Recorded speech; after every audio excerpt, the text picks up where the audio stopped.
गिरिराज सिंह चौहान कि जिस का सरदार इस देश का प्रधानमंत्री हो और फिर उसी का ही सिपाही ये बात खुलेआम मंच से कह रहा है कि अगर मुसलमान तुम्हारे एक थप्पड़ मारे तो तुम उसके 100 मारो। प्रदेश में जो पोस्टरबाजी चल रही है उसको लेकर क्या कहेंगे? क्योंकि भाजपा की तरफ से कहा जा रहा है कि बटेंगे तो कटेंगे। योगी जी को खाली यही नारे सूझते हैं क्या कि बटेंगे तो कटेंगे, और बट रहे कहाँ हम लोग?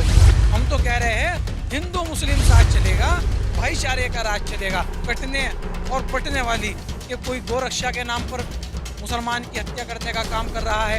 आज 2 महीने के अंदर अंदर योगी जी का यूपी जल रहा है योगी जी का यूपी। और हेडिंग क्या है? सांप्रदायिक तनाव, सांप्रदायिक दंगे, क्योंकि योगी जी 10 चुनाव आ रहे हैं, उपचुनाव। अब योगी जी वही हिंदुत्व का कार्ड खेलने वाले हैं। मुस्लिम, दलित, पिछड़ा, यहाँ सब साथ चलेगा, न किसी को कटने देंगे और न किसी को बटने देंगे हम लोग। तो गिरिराज सिंह चौहान जैसे लोग और मिथुन चक्रवर्ती जैसे लोग और ये योगी जी जैसे लोग ये ऐसे बयान देंगे तो मुसलमान कहाँ से अपना आप को सहज महसूस करेगा? मुसलमान तो इस सरकार के अंदर सबसे ज़्यादा अपने आप को असहज महसूस कर रहा है।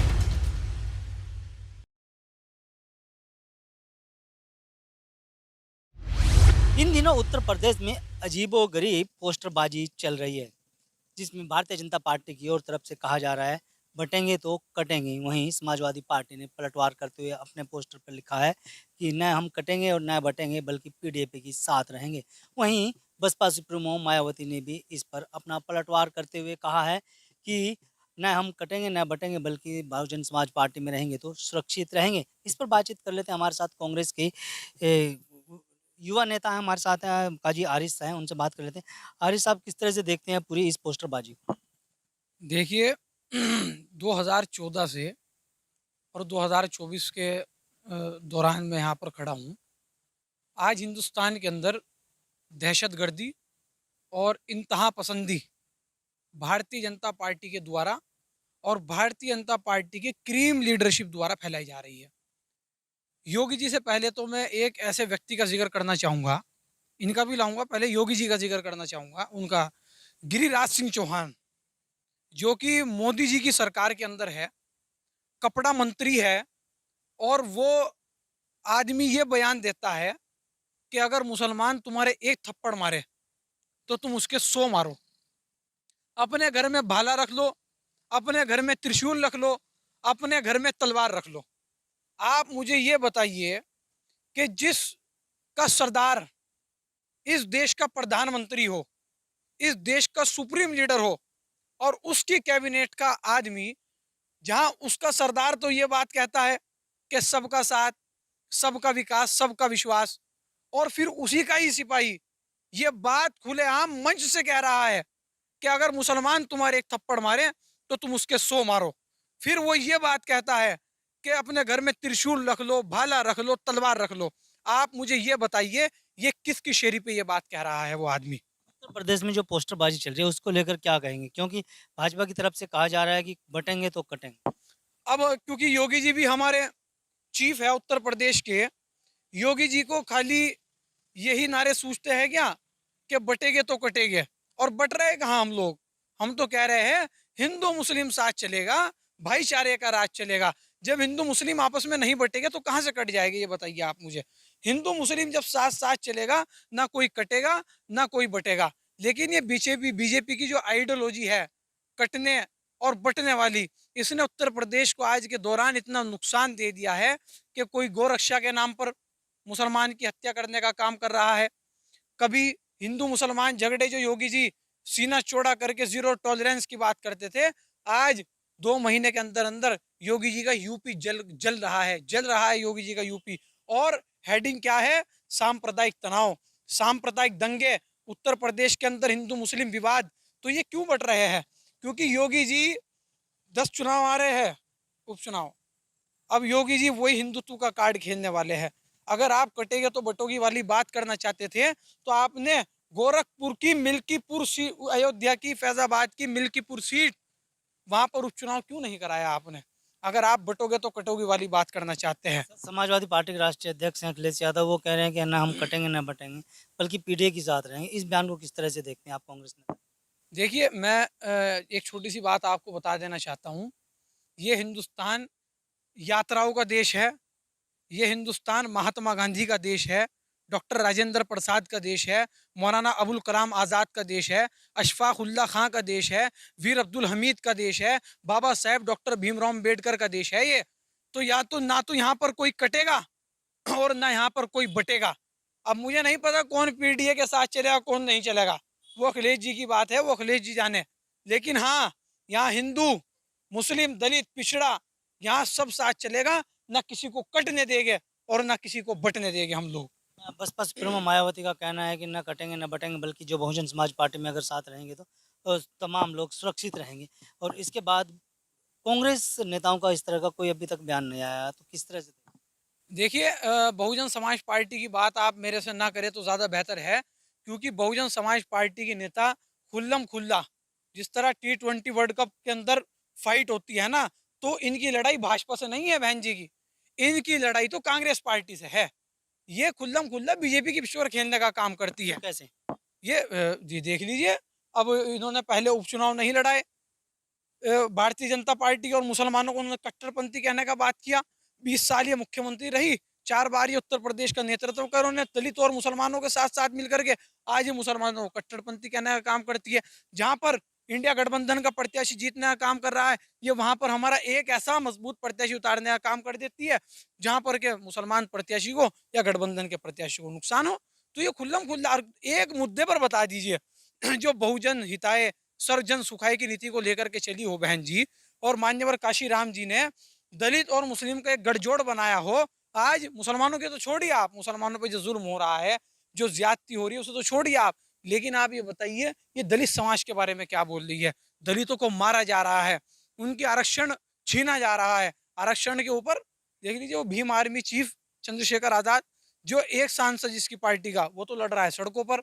और बहन कुमारी मायावती जो 4-4 बार उत्तर प्रदेश जैसे राज्य का नेतृत्व कर चुकी है, वो सड़कों पर नहीं है, सिर्फ अपने महल में आती है और वहां पर 4-5 माइक आप जैसा लगाती है मीडिया वालों के, और वहां पर बैठ कर कोई भी बयान दे देती है, क्योंकि वहां पर तो बीजेपी का जो है फंदा डला हुआ है।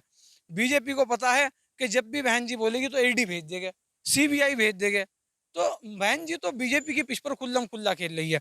और एक बटेंगे बटेंगे के सवाल पर चंद्रशेखर ने भी कहा है कि बटन हम नहीं बटेंगे, बल्कि दलित और मुस्लिम भाई भाई एक हैं, तो कहीं ना कहीं उसका फायदा किसको मिलेगा?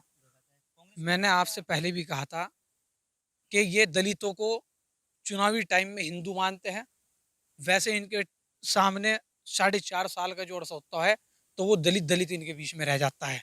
उसकी सम्मान की कोई लड़ाई भाजपा नहीं लड़ती है, उसे पीटा जाता है लाठियों से, डंडों से।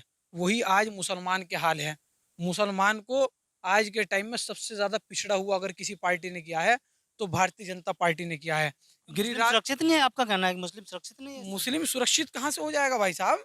जब गिरिराज सिंह चौहान जैसे लोग और मिथुन चक्रवर्ती जैसे लोग और ये योगी जी जैसे लोग ये ऐसे बयान देंगे, तो मुसलमान कहाँ से अपना आप को सहज महसूस करेगा?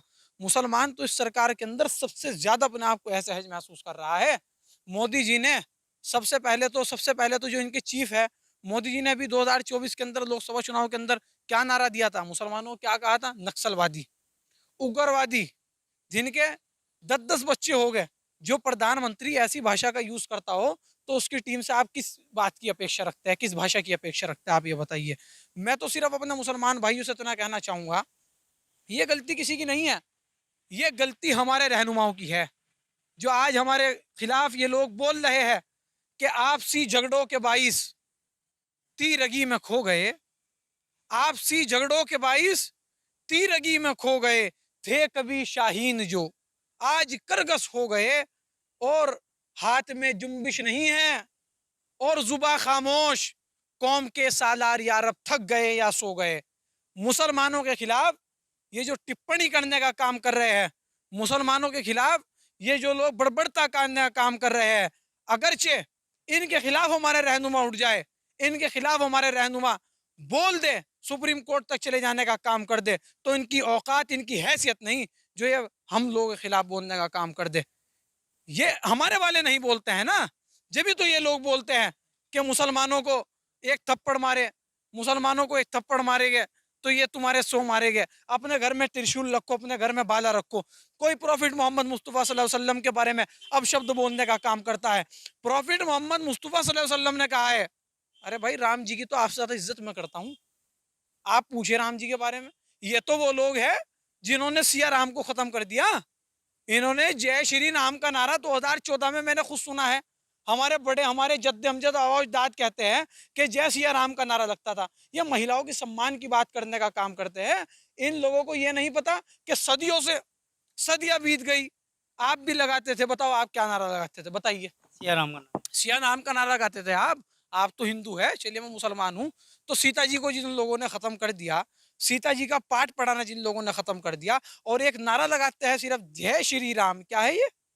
जय सीता जी कहाँ गई?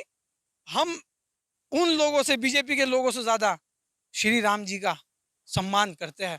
अगर आप एक नाम ले गए तो मैं भी कहूंगा श्री राम, लेकिन जब नारा होगा तो हम कहेंगे जय सिया राम।